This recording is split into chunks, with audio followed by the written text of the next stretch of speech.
Hello नमस्कार, मैं doctor Rajneesh Kumar आप सभी का एक बार फिर से हार्दिक स्वागत करता हूं। आज की वीडियो लेक्चर में हम बात करेंगे यूजीसी नेट हिंदी यूनिट 5 के अंतर्गत नागमती वियोग खंड, जिसमें कि हमने पद संख्या 16 से लेकर 19 की व्याख्या तैयार की है। और जैसा कि आप जानते हैं कि नागमती वियोग खंड के अंतर्गत हमें कुल 19 पदों को पढ़ने हैं। तो इस तरीके से आज का जो वीडियो लेक्चर है वो नागमती वियोग खंड के दृष्टिकोण से आखिरी वीडियो है। जब हम नागमती वियोग खंड की शुरुआत किए थे तो आप सभी को याद होगा कि नागमती चित्तौड़ के पथ को हमेशा देख रही है कि उसका पति इसी रास्ते से गया था और फिर पुनः जब वो वापस लौटेगा तो हो सकता है कि इसी रास्ते से आए। इसके बाद मलिक मोहम्मद जैसी ने 12 मासा शैली पर आधारित नागमती के वियोग को पूरा प्रस्तुत करने का प्रयास किया, जिसमें उन्होंने शुरुआत की आषाढ़ महीने से और अंत किया जेठ में जाकर। ठीक है, तो इस पर हमने पूरा विस्तार से बात कर लिया है और अलर्ट भी किया था कि क्रम जरूर इन महीनों को ध्यान में रखे कि किस महीने से नागमती वियोग खंड की शुरुआत होती है और आखिरी महीना कौन सा है।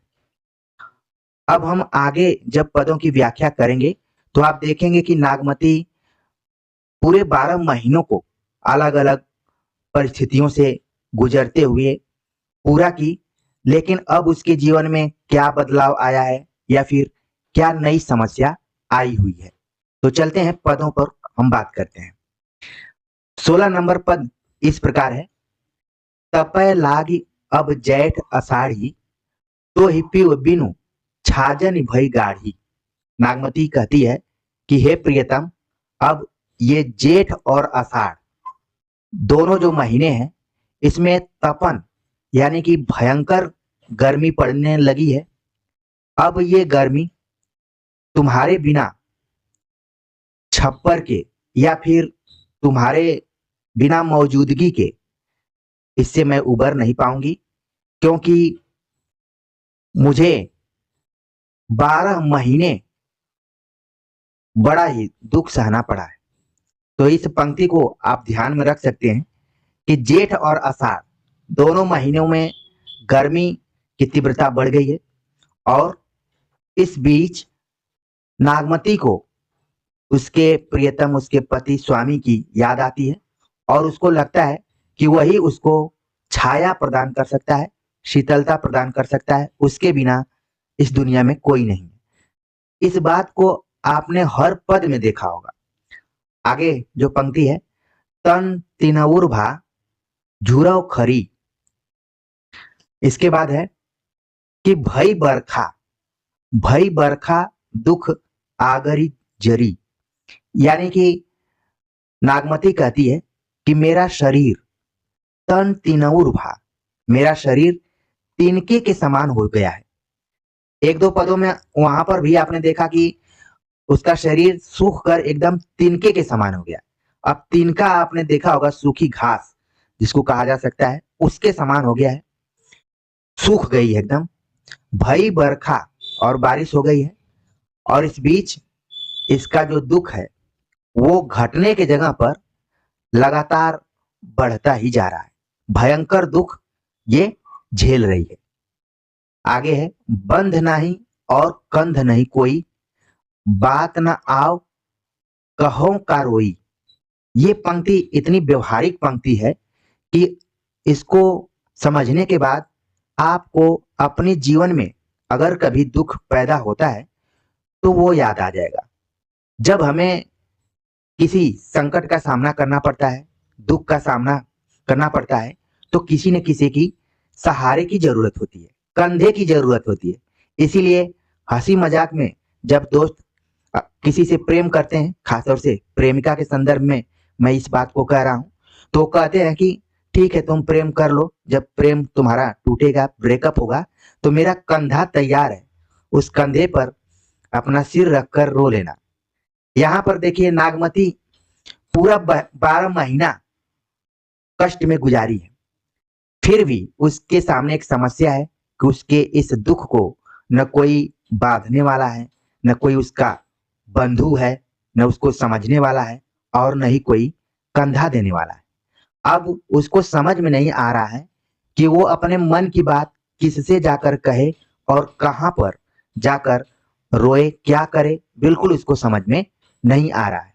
बंध नहीं और कंध न कोई, न मेरा कोई बंधु है, न कोई भाई है, और न ही मुझे कोई सहारा देने वाला है। अब समझ में नहीं आ रहा है कि अपने दुख को कहां पर मैं व्यक्त करूं। दुख को व्यक्त करना भी बहुत जरूरी होता है। आप देखते होंगे कि जब कोई दुखी होता है, थोड़ा सा रो लेता है तो उसका दुख कम हो जाता है। आगे की पंक्ति है, साथी नाथी जग बात को पूछा, बिन जीव फिरे मुंज तनु छूछा। आगे वो कहती है कि हे प्रियतम, मेरा साथ कोई देने वाला तो नहीं है, लेकिन जब गांठ की पूंजी समाप्त हो जाती है तो कोई नहीं पूछता है। यानी कि जब तक आपके पास पैसा होता है या धन संपत्ति होती है, इसका पैसा और धन संपत्ति इसका क्या है? स्वामी है, पति है। जिस संपत्ति को हम लोग समझ रहे हैं वो नहीं है। नागमती के लिए उसका जो कुछ है उसका प्रियतम है। बोलती है कि जब प्रियतम ही नहीं रहे तो समाज के लोग भी मुझे अब महत्व नहीं दे रहे हैं। जग बात को पूछा, कोई पूछने वाला नहीं है, क्योंकि मेरी जो संपत्ति है, मेरी जो पूंजी है, वो तो तुम ही हो, और तुम ही नहीं ध्यान दे रहे हो, तो फिर मुझे कौन पूछ सकता है? प्रियतम रूपी पूंजी मुझसे छिन गई है आज, इसीलिए मेरी स्थिति ऐसी हो गई है। बिनु जीव फिरे मुंज तनु छूछा। तुम्हारे अभाव में मैं एकदम से खाली सी प्रतीत हो रही हूं। भई दुहेली टेक बिहूनी, थाम नाही उठ सके न थूनी। यहाँ पर आप देख रहे हैं कि मलिक मोहम्मद जैसी पूरा लोक को शामिल किए हुए हैं। लोक की जो भी प्रतीकात्मक वस्तुएं हैं उसका पूरा उन्होंने यहाँ पर प्रयोग किया है। कहते हैं कि जैसे छप्पर या फिर मड़ई छाने के लिए किसी न किसी की सहारा, बांस की सहारा की जरूरत पड़ती है, उसी तरीके से जब नागमती विरह में है, दुख में है, तो उसको भी किसी न किसी की जरूरत है, सहारे की जरूरत है। भई दुहेली टेक बिहूनी, थाम नाही उठी सकै न थूनी। अगर थूनी शब्द जो आया है, इसको भोजपुरी में थुन्ही कई बार बोला जाता है। आप लोग अगर पुराने जमाने में देखेंगे, जब मड़ई छप्पर बनती थी तो आगे थुनिया लगाई जाती थी। अभी भी कई जगहों पर आप देख सकते हैं इसको, उसी के सहारे रहती थी। अगर इसको हटा दिया जाए तो पूरा वो जो छप्पर है गिर सकता है, या फिर उसका कोई अस्तित्व नहीं। तो यहाँ पर नागमती को इन सारी चीजों की भी पूरी जानकारी है, और साथ में मलिक मोहम्मद जैसी को भी जानकारी है। आगे है, बरसे मेघ चुवई नैना, छपर छपर होई रही बिनु नाहा। और बीच बीच में क्या है कि कभी कभी बारिश आ जा रही है, और बारिश आने के बाद ऐसे लग रहा है कि उसके दुख में और बढ़ोतरी हो रही है, और जिस तरीके से मेघ या बादल बारिश कर रहे हैं, उसी तरीके से उसके आंखों से भी पानी निकल रहे हैं, दुख के पानी निकल रहे हैं, आंसू निकल रहे हैं। बरसे मेघ चुवई नैना, एक तरफ बारिश हो रही है, दूसरी तरफ वियोग या दुख के कारण मेरी आंखों से आंसू निकल रहे हैं। ये आप वाक्य देख रहे हैं, कई पदों में आपको देखने को मिला होगा। कहीं ओरी के समान चू रही है, कहीं रक्त के आंसू निकल रहे हैं, कभी दुख के आंसू निकल रहे हैं।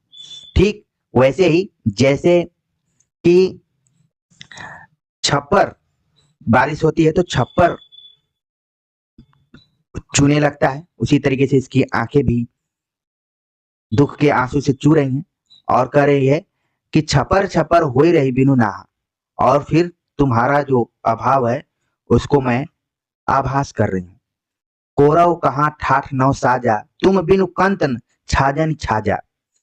हे प्रियतम, हे मेरे स्वामी, अब नया ठाठ या छप्पर बनाने की शक्ति मेरे अंदर नहीं है।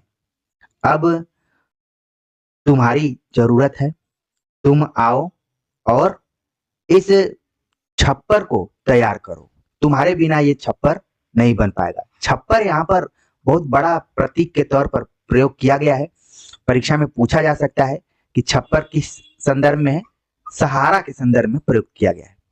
और आखिर में है, अबहु मया दिष्ट करी ना निठुर घर आओ, करे कि हे निष्ठुर स्वामी, अब तुम अपनी निष्ठुरता को छोड़ो, घर आओ, अभी मेरे ऊपर दया करो, दया दृष्टि रखो, मैं बहुत कष्ट सह चुकी हूँ। मंदिर उजाड़ हाथ है, नव के आई बसाओ, अब ये मेरा घर उजड़ने वाला है, आकर तुम इसको नए सिरे से बसा दो। तो इन पंक्तियों में नागमती के पूरी अनुभूति को आप सभी अच्छे से समझ गए होंगे। इसमें नागमती की वियोग व्यथा को व्यंजित किया गया है और तमाम प्रतीकों का प्रयोग किया गया है, जिसमें छप्पर है, थूनी है, थंब है, टेक है, मुंज है, इन सारी चीजों का पूरा उल्लेख मलिक मोहम्मद जायसी ने किया है। अब आगे बात करते हैं अगले पद के ऊपर, जो कि पद संख्या 17 है। राई गंवाए 12 मासा, बल्कि यहां पर होना चाहिए था रोई गवाए 12 मासा, सहस सहस दुख एक एक सांसा। नागमती कहती है कि हे प्रियतम, तुम्हारी याद में मैंने रो रो कर 12 महीने व्यतीत कर दिए। बहुत बड़ी बात है, मतलब कि 1 साल से अगर किसी का प्रियतम उसके पास नहीं हो तो अनुभूत किया जा सकता है। वही बात यहाँ पर नागमती भी कर रही है कि 12 महीने मैं रो रो कर व्यतीत कर चुकी हूँ, गंवा चुकी हूँ। गंवाना शब्द आप देख रहे हैं कितना दुख देने वाला है। मान लीजिए कई लोग बोलते हैं कि मैंने सही से तैयारी नहीं की, समय गंवा दिया। समय गंवाना बहुत ही मार्मिक शब्द आपको लग रहा होगा। उसी तरीके से नागमती को भी लग रहा है कि मैं कुछ सृजनात्मक काम कर सकती थी, अच्छे कामों को कर सकती थी, लेकिन तुम्हारी याद में इन 12 महीनों को मैंने गंवा दिया, रो रो कर गंवा दिया। सहस सहस दुख एक एक सांसा, और दुख को मैंने एक एक सांस से हजारों प्रकार का दुख झेला और उसको काटा। सहस सहस मतलब हजार हजार, दुख एक एक सांसा, एक एक सांस में हजारों हजारों दुख को मैंने सहा है। तिल तिल बरख बरख पर जाई, पहर पहर जुग जुग न सिराई। और आगे तो ये है कि एक एक पल काटना मेरे लिए कठिन हो रहा था। एक एक पल तिल तिल बरख बरख पर जाई, एक एक क्षण मेरे लिए बरस बरस यानी कि साल साल के समान लग रहा था, एक एक बरस के समान लग रहा था। पहर पहर जुग जुग न सिराई, और जो पहर है, ठीक है, जैसे कि 8 पहर होता है और जिसमें कि आपने 2 पहर का नाम सुना होगा, ठीक है। तो कहने का मतलब है कि जो एक एक पहर थे वो हमारे लिए एक एक जुग के समान लग रहे थे। अब आप समझ सकते हैं कि नागमती के लिए ये 12 महीने पूरा करना कितना कठिन दिनों से भरा रहा होगा। आगे पंक्ति है, सो नहीं आवे रूप मुरारी, पासो पाव सुहाग सुनारी।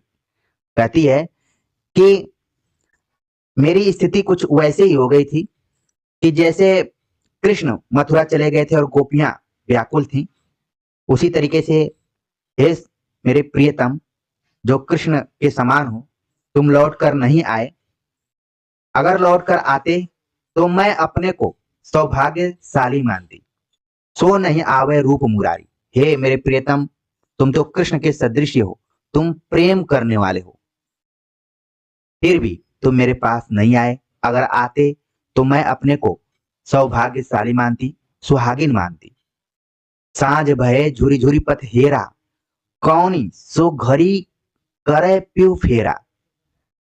आगे कहती है कि शाम का समय होते ही, संध्या होते ही मैं तुम्हारी प्रतीक्षा करने लगती थी, उस रास्ते को देखने लगती थी जिस रास्ते से तुम गए हुए थे, हमेशा उसको निहारती थी, लेकिन कुछ नहीं मुझे मिला। कौन सो घड़ी करे पीऊ फेरा, पता ही नहीं था कि मेरा प्रियतम, मेरे स्वामी किस समय आएंगे, इसलिए मैं 24 घंटे एक तरीके से उस रास्ते की तरफ देख रही थी।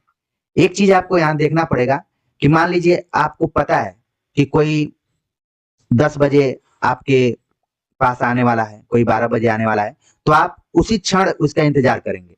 और जब मालूम ही नहीं है कि कब कौन व्यक्ति आएगा, तो आप हमेशा इंतजार करेंगे। यहाँ पर नागमती की स्थिति को समझना काफी जरूरी है।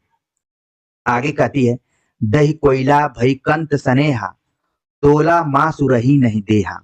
और कह रही है कि हे स्वामी, तुम्हारे इस प्रेम को पाने के लिए मैं जलकर कोयला हो गई, मतलब कोयले के समान मैं जलकर राख हो गई, मतलब एक तरीके से काली हो गई हूँ। यानी कि जब आप खाना पीना छोड़ देंगे, एकदम बीरा में रहेंगे, तो आपका कलर भी धीरे धीरे क्या होगा, डाउन होने लगेगा। और स्थिति क्या है कि न उसके शरीर में मांस रही और न ही उसका शरीर बहुत भारी है। ठीक है, वो बहुत दुबली हो गई है। रकत न रहा विरह तन गरा, और उसके शरीर में न खून रहा, क्योंकि जो विरह है, तुम्हारी जो याद है, वो मेरे शरीर को एकदम से गला दिया है। रति रति हुई नैनन ढरा। और आगे कहती है कि मेरे आंखों से रक्त के आंसू बह बह कर निकल गए, और मैं एकदम से रति रति हुई नैन ढरा, एकदम से मेरी आंखें भी कमजोर हो गई हैं, कातर हो गई हैं, उनसे भी ठीक से नहीं दिखाई दे रहा है। और अंत में विनती करती है, पाए लागी जोरे धनी हाथा, जारा निह जुड़ाव नाथा। हे मेरे स्वामी, नाथा मतलब स्वामी, हे मेरे स्वामी, मैं आपके पैरों पर गिरती हूँ, पड़ती हूँ, और हाथ जोड़कर कहती हूँ कि अपना जो स्नेह आप मुझसे तोड़ लिए हैं, आप मुझे भूल गए हैं, उसे पुनः जोड़ लीजिए। आप देख रहे हैं कितना मार्मिक स्थिति हो गई है नागमती की। अंत में है, बरस दिवस धन रोई के, हारी परिचित संखी, मानस घर घर बुझ के, बुझे निसरी पंखी। और अंत में कहती है कि पूरे वर्ष भर रो रो कर, झींक झींक कर वह अपने पति की प्रतीक्षा करती रही। बरस दिवस, पूरे वर्ष भर, धनी मतलब स्त्री, वह स्त्री रोती रही। हारी परिचित संखी, और अपने पति की प्रतीक्षा करती रही, झींक झींक कर जीती रही। मानस घर बुझ के, बूझे निसरी पंखी, और घर घर जाकर लोगों से अपने पति के बारे में पूछती रही, लेकिन कोई इसका उत्तर देने वाला नहीं मिला।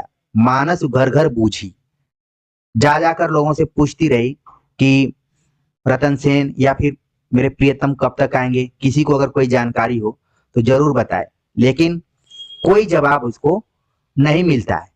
इसलिए अब वो पूछने के लिए निकल गई है वन के तरफ। आखिर में प्रकृति की आड़ में वो आगे आप देखेंगे पद में कि निकल गई है। तो इस पूरे पद में आपने देखा कि नागमती की स्थिति 12 महीने कष्ट के बाद और खराब होती हुई प्रकट हुई है यहाँ पर। अब आगे वो अपने आसपास के लोगों पर ज्यादा विश्वास नहीं कर रही है। अब उसको लग रहा है कि अब पक्षी पशुओं से पूछना पड़ेगा कि उसका पति कहाँ है। देखिए अब क्या पंक्ति है यहाँ पर, भई पुछार लिन्ह बनबासु। अब वो अपने पति को पूछने के लिए, उसको उसके बारे में जानकारी प्राप्त करने के लिए वन की तरफ प्रस्थान करती है। आप इस स्थिति को समझिए कि एक रानी है जो कि राजमहल में रहने वाली है, लेकिन अब वो कहां पर जा रही है, वन में जा रही है। यहाँ पर आपको राम की भी याद आनी चाहिए, क्योंकि राम भी राजकुमार थे, लेकिन शर्तानुसार वो वन जाते हैं और पत्नी का अपहरण होता है, हरण होता है। इसके बाद वो भी पक्षियों से, पशुओं से, इन लोगों से बातचीत करते हैं। ठीक यहाँ पर भी आप देख रहे हैं कि नागमती की स्थिति भी वही है, वो भी इसी तरीके से पूछने के लिए निकल गई है। बैरन सवत दिन चिलबासु, और पहले तो वो नागमती जो है मोरनी के समान वन में जा पहुंची और पक्षियों से अपने पति का पता पूछने लगी। बैरन सवत दिन चिलबासु, ठीक है, होई खरबान बिरह तनु लागा। और उसको ऐसा लग रहा है कि जो उसकी वैरन है, सवती है, वो सभी पक्षियों को भी फंसा कर रख दिए, उसके पास कोई पक्षी आता भी नहीं है। होई खरबान बिरह तनु लागा, जो पीव आवे उड़त तो कागा। और जैसे ही पूछने के लिए वो आगे बढ़ती है, तब तक जो कौवा है उड़कर वो चला जाता है, ठीक है, उसको भी नहीं बताता है। वह एक कौवे को वृक्ष पर देखती है बैठा हुआ, उससे जाकर पूछती है कि तुम मेरे अगर प्रियतम के तरफ से उड़कर आ रहे हो या फिर उसके तरफ उड़कर जाओगे। और ऐसा कहा जाता है कि कौवे से कहना कि तुम मेरे चहेते के पास जाओ, उसको शकुन माना जाता है। कई बार आप लोगों ने देखा होगा कि किसी के आंगन में अगर कौवा इत्यादि बोलते हैं तो लोग कहते हैं कि फला कोई आ रहा है, ठीक है। तो यहाँ पर भी नागमती के पास कोई चारा नहीं है, तो अब पक्षियों के पास पहुंच गई है। कौवे से वो अनुरोध करती है कि जौ पीव आवे उड़ही तो कागा, तुम मेरे प्रियतम के तरफ जाओ और मेरे विरह के बारे में बताओ। हारिल भई पंथ में सेवा, अब तह पठाऊं कौन परेवा। और आगे कहती है कि जो हारिल पक्षी है मार्ग में ही टिक कर बैठ गया है, वह वहां जाने में असमर्थ है। हारिल भई पंथ में सेवा, वो रास्ते में ही बैठ गया है। अब तह पठाऊं कौन परेवा, उसके सामने समस्या आ गई कि अब किसको पठाऊं या भेजूं उसके पास, क्योंकि वो वहां जाने में असमर्थ है। धौरी पंडुक कहूं पियो नाव, जो चितरोख न दूसर ठाऊं। और फिर उसके दिमाग में आता है कि अब मैं किस पक्षी को अपने प्रियतम के पास भेजूं। तो धौरी चिड़िया उसको याद आती है। धौरी चिड़िया, धवल रंग की जो चिड़िया है, वो उसको ध्यान में आती है। कहती है कि जाओ तुम मेरे प्रिय का नाम सुना दो। पंडुक कहु पियो नाव, मेरे प्रियतम का नाम सुनाओ। जो चितरोख न दूसर ठाव, और यदि चितरोख पक्षी मिले, ये भी देखिए पक्षी का ही नाम यहाँ पर लिया गया है, तो उसको भी तुम बता देना कि किसी और का नाम भी न लो, वही मेरा काम कर दे। जा ही बया होए पिय कंठ लवा, करे मेरा वो सोई गौरवा।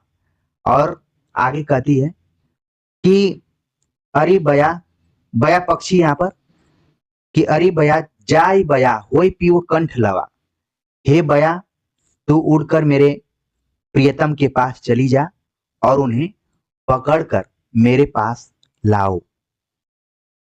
फिर आगे कहती है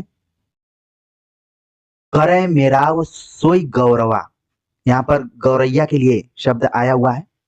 फिर कहती है कि मैं तो उसी को गौरैया मानूं जो मेरे प्रिय से मेरा मिलन करवा दे। कोयल भई पुकारत रहे, महरी पुकारे ले ले दही।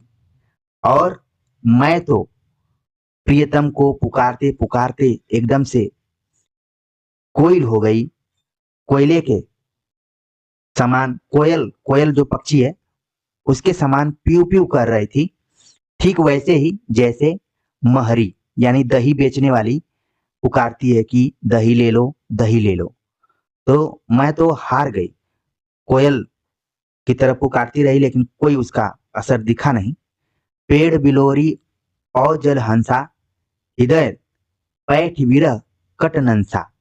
और आगे कहती है कि जो ये तिलौरी और जल हंस हैं अकेले होने से व्याकुल हैं, जैसे ये बिलोरी और जल हंस अकेले होने से व्याकुल हैं, उसी तरीके से मैं भी व्याकुल हूं।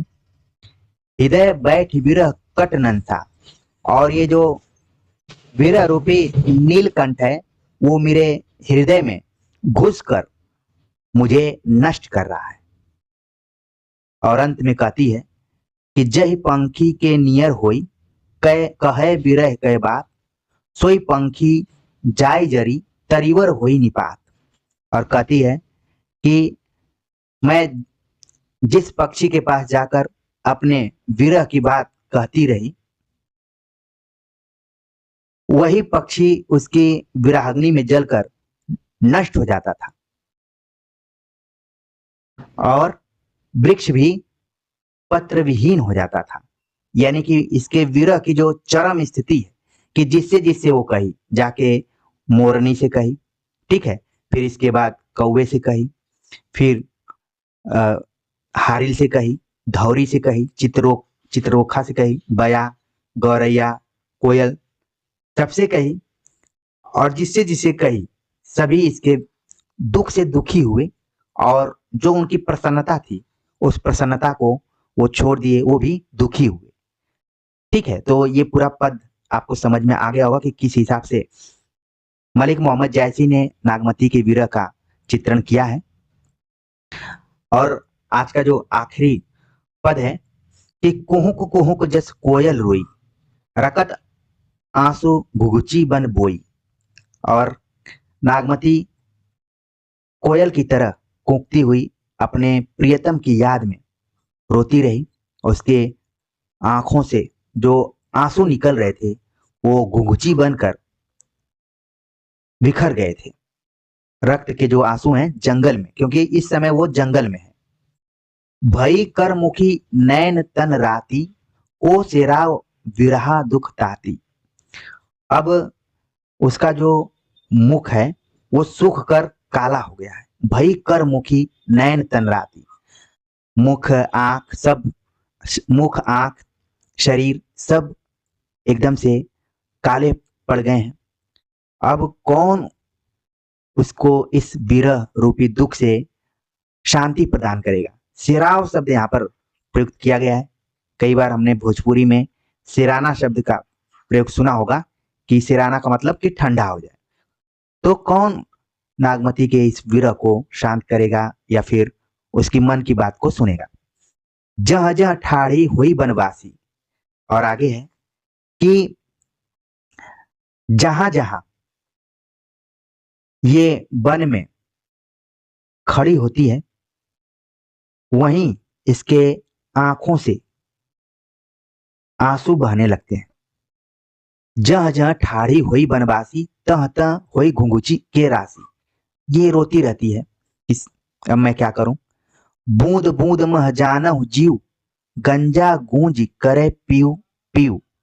और कहती है कि ऐसा लगता है कि मानो एक एक बूंद उसके प्राण टपक रहे थे, उसके जो आंखों से बूंद टपक रहे थे, मानो वो उसके प्राण ही टपक रहे थे। बूंद मह जानहु जीव, जो बूंद बूंद टपक रहे थे एक तरीके से उसके प्राण ही टपक रहे थे। और उस तरीके से जैसे कि उन घुघुची आंसुओं से पी पी की आवाज निकल रही है। गंजा गुंज करे पीऊ पीऊ पीऊ, घुघुची का बार बार यहाँ पर शब्द यूज हो रहा है। ठीक है, तो एक प्रतीक के तौर पर यहाँ पर है। ठीक है, ते ही दुख भय परास निपाते, लोह बूढ़ी उठे हुई राते। अब यहाँ पर नागमती कहती है कि विरह दुख से पलाश जो एक फूल होता है वो भी क्या हो गया है, बिना पत्ते का हो गया है। निपात बिना पत्ते का हो गया है। लोह बूढ़ी उठी हुई रातें, और रक्त से भीग कर वो भी लाल हो गया है। रातें बिंब भीजते ही लोहू, परतर पाक फाट ही गोहू। आगे कहती है कि जो ये रक्त से भीग कर बिंब फल भी क्या हो गए हैं, लाल हो गए हैं। यानी कि जो पहले दूसरे कलर के थे अब इसके वियोग से इसके जो आंसू गिर रहे हैं, खून रक्त के आंसू, उन प्रकृति पर भी इसका प्रभाव पड़ रहा है। समाज के लोगों पर तो पड़ा ही, व्यक्ति जो मनुष्य थे, लेकिन प्रकृति भी दुखी है कि नागमती के साथ ऐसा नहीं होना चाहिए था। परबल पक कर पीला हो गया है। परतर यहाँ पर है, तो ये क्या हो गया है, पक कर पीला हो गया है और ऐसे लग रहा है कि ये इसका हृदय कुछ समय में फट जाएगा। जैसे गेहूं का, जैसे आप देखें गेहूं का जो हृदय होता है, गेहूं अगर आप बढ़िया से देखे होंगे तो बीच में इस तरीके से रहता है, ठीक है। बल्कि इस तरीके से मैं बना दूं तो गेहूं की आकृति आपके दिमाग में आ जाएगी। उसी तरीके से नागमती का भी हृदय फट रहा है, और जो प्रकृति है, अगर कल्पना की जाए कि उनके पास हृदय हो तो वो भी फट रहे हैं। देखो जहां होई सोई राता, जहां सोरतन कहे को बाता।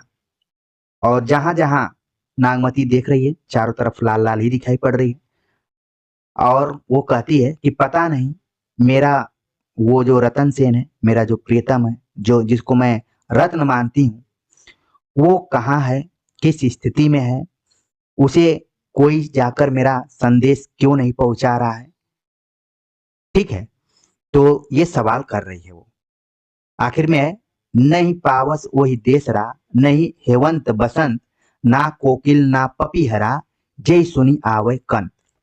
सवाल करती है कि ऐसा लगता है कि मेरे स्वामी ऐसे देश में जाकर बस गए हैं जहां न हेमंत है, न बसंत है, न कोकिल है, न पपीहा है, कोई नहीं है जो जाकर उसको सूचना प्रदान करे, उसको ये बताए कि तुम अपनी पत्नी को छोड़कर यहाँ पर आए हो, याद दिलाए, स्मरण कराए।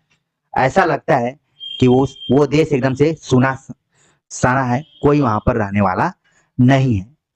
तो पूरे पद में आपने देखा कि नागमती अपने प्रियतम के इंतजार में कैसे कैसे 12 महीनों को पूरी की, और उसके मन में किन किन तरीकों की बातें आ रही हैं, उसको पूरा मलिक मोहम्मद जैसी एक पुरुष कवि होते हुए भी स्त्री के मन को पहचानने की कोशिश की, स्त्री के मन में प्रवेश करके मनोविश्लेषणात्मक ढंग से चित्रण किया है।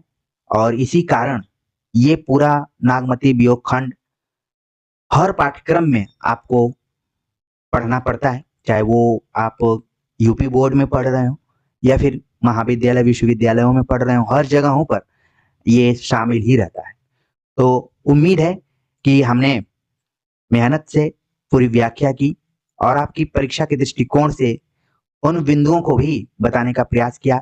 मेरी कोशिश ये थी कि इन वीडियो लेक्चर के साथ आपकी जो सीटिंग प्लान है, जो बैठने की क्षमता है, वो बढ़े, और आपको ये न लगे कि मैं इस टॉपिक को नहीं पढ़ पा रहा हूँ या फिर नहीं पढ़ा हूँ, आपका कॉन्फिडेंस लूज हो। तो अब जो भी आप समय निकालकर वीडियोज देख रहे हैं, मुझे पूरी उम्मीद है कि आपका कॉन्फिडेंस बढ़ेगा, आत्मविश्वास बढ़ेगा, और नागमती वियोग खंड से किसी भी तरीके से प्रश्न पूछा जाएगा, आप तुरंत वहां पर आंसर दे देंगे।